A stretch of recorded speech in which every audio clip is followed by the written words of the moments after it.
Hey guys, this is Annika at Ask Annika, and today I am focusing on how to meet your target audience's needs.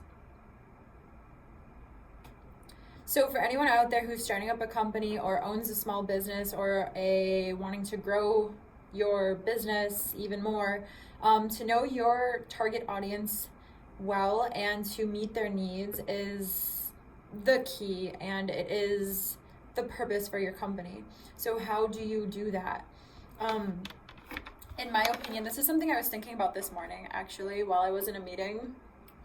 And I was sitting there thinking, because this guy was talking, and I could see what point he was trying to prove or what angle he was trying to take in his persuasion, right?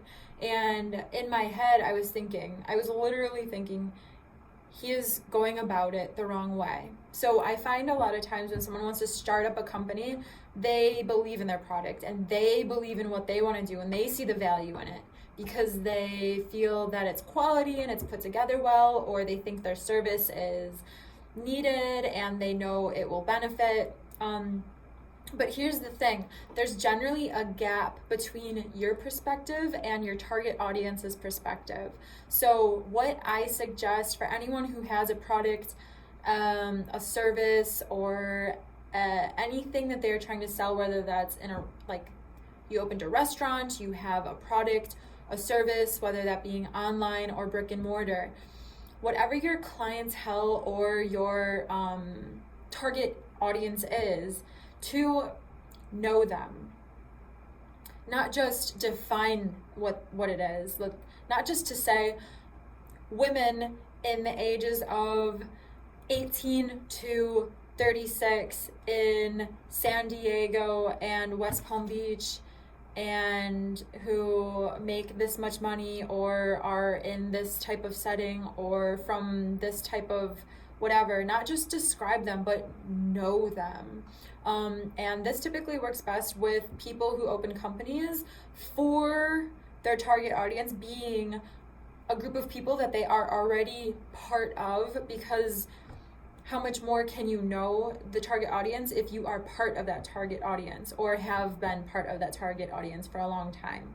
So, for example, my target audience is anyone starting up a company or wanting to progress their company. I have both started up companies and progressed companies. I have also worked with many people who have started up companies and wanted to progress their companies. So I am hitting a need for someone who is wanting to do that, to know how to get there and do that further. So for anything that you're trying to sell, whether that being online, brick and mortar, service, or a product, not just to define your audience or who you're targeting, but to know them very well, get immersed with their culture, understand how they think and why they think, what their motives are within what they do in their day-to-day.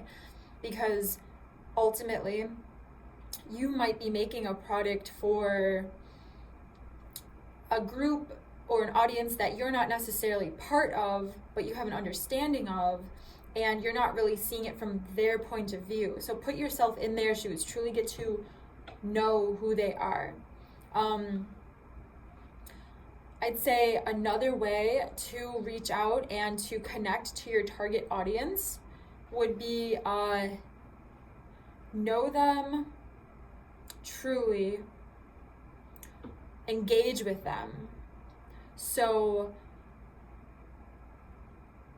when you're starting a company or wanting to progress, generally I say with whatever product or service you're wanting to put out there to kickstart that engagement or to kickstart that growth, define it and have a smaller target audience.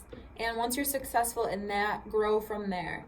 So let's say that you are targeting men who have a knee problem because they played sports, right? So target that audience, have it do well, have it succeed within that niche group of that niche within a niche, and use that as a platform of testimonials to expand out then to younger athletes or women athletes, or even people now who even have just an ailing injury, because now you have the testimonials, you have the product review, you have the customer base that has already attested to this product working. So coming to hitting your target audience, I'd say that knowing your target audience is very important, and to further that, to set a niche within your niche to gain traction, to grow from there. Another thing I'd say in hitting your target audience would be so you are knowing them, not just defining them, but knowing them, to have a niche within your niche and then grow from there. And another thing I would say is now this can kind of get tricky, but I would say somehow do some sort of survey or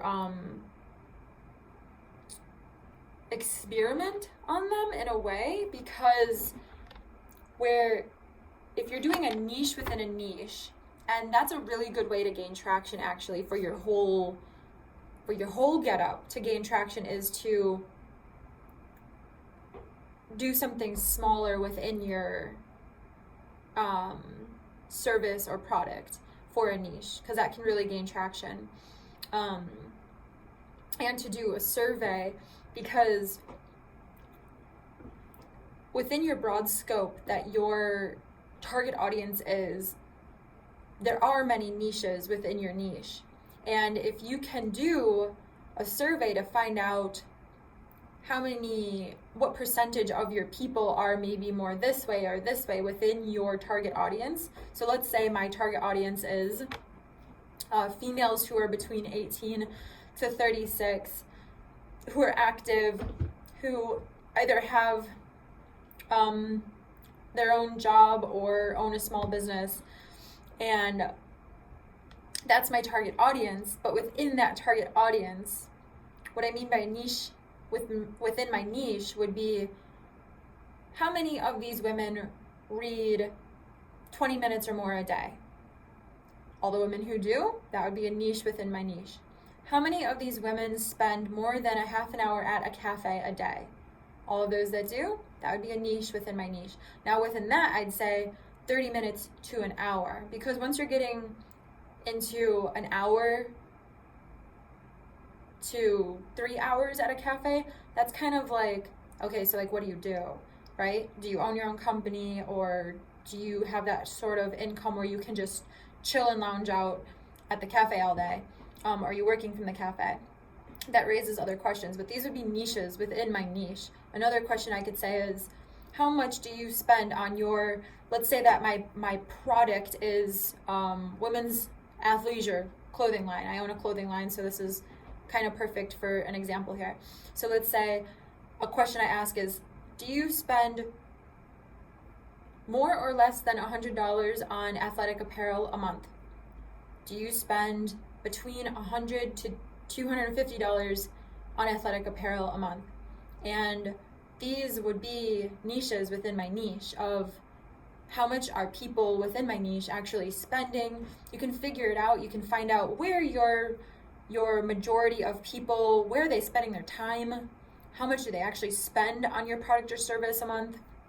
How much do they value pleasures of life, or doing things that add to their life, working out, exercising, hiking? These are things that I would ask.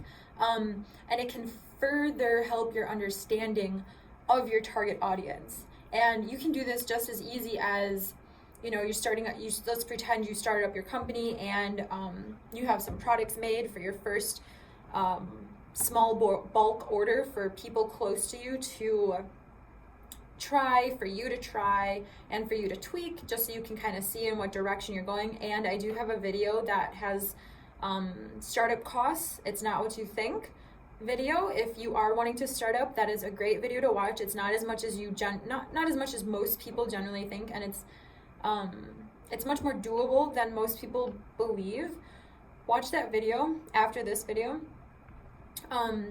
So you have these products, then you go and get them made to have people try them. You can ask your close friends, your close family. You can give them a survey. You can say, what did you like about it? What did you dislike about it? Would you buy these if you saw them in a store and you didn't know me? How much would you buy them for? How much would you purchase them for? What would you change about them? What color would you want to see them in? You know, not what they think you should do with your company, but what they would actually want in the product.